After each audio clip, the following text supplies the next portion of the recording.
Karibu mwana michezo tuyachakate na tukupe taarifa kuhusu yale yanayoendelea kwenye Kariakoo Derby, na nakushukuru sana kwa kuendelea kuwa mwanafamilia wa TikTok TV.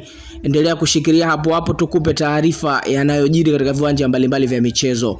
Sasa kuelekea Kariakoo Derby kumekuwa na sintofahamu mara baada ya Simba kutoa taarifa kwa umma inayosema: taarifa kwa umma. Simba Sports Club imesikitishwa na vitendo visivyo vya kiungwana dhidi ya timu yetu kuelekea mchezo wa ligi kuu NBC dhidi ya Yanga, Simba ikiwa timu ngeni.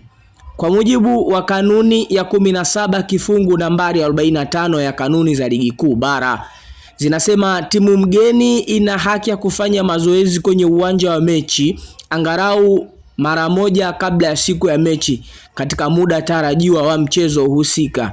Kwa makusudi, Simba imenyimwa haki hiyo licha ya kufika uwanjani katika muda husika.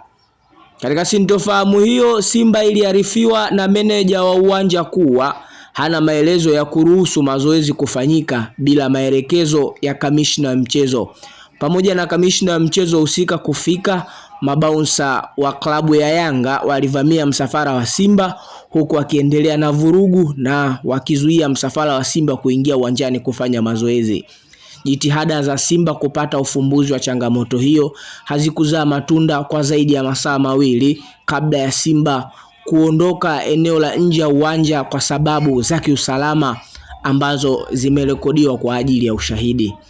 Kufuatia ukiukwaji huo wa taratibu za mchezo, Simba haitoishiriki mchezo husika na haki zote zimehifadhiwa. Simba inahimiza kuchukuliwa kwa hatua stahiki dhidi ya wahusika wa sakata hili.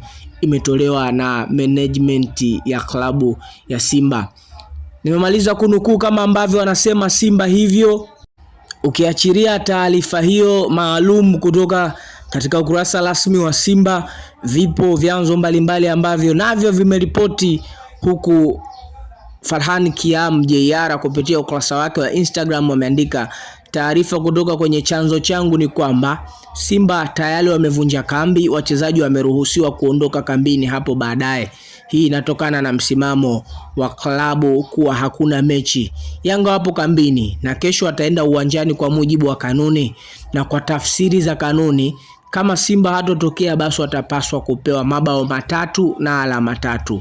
Hii ndio dabi ya Kariakoo, nguvu moja dhidi ya daima mbele. Kumekucha tayari, anamaliza kuandika hiyo Farhan. Unaweza kutuandikia kwenye comment section hapo, je, Simba Sports Club ana haki na ni sawa kuendelea kusimamisha na kusubirisha mchezo huu, ama sheria na pointi 3 zinatakiwa kwenda kwa Young Africans kama ambavyo sheria inasema?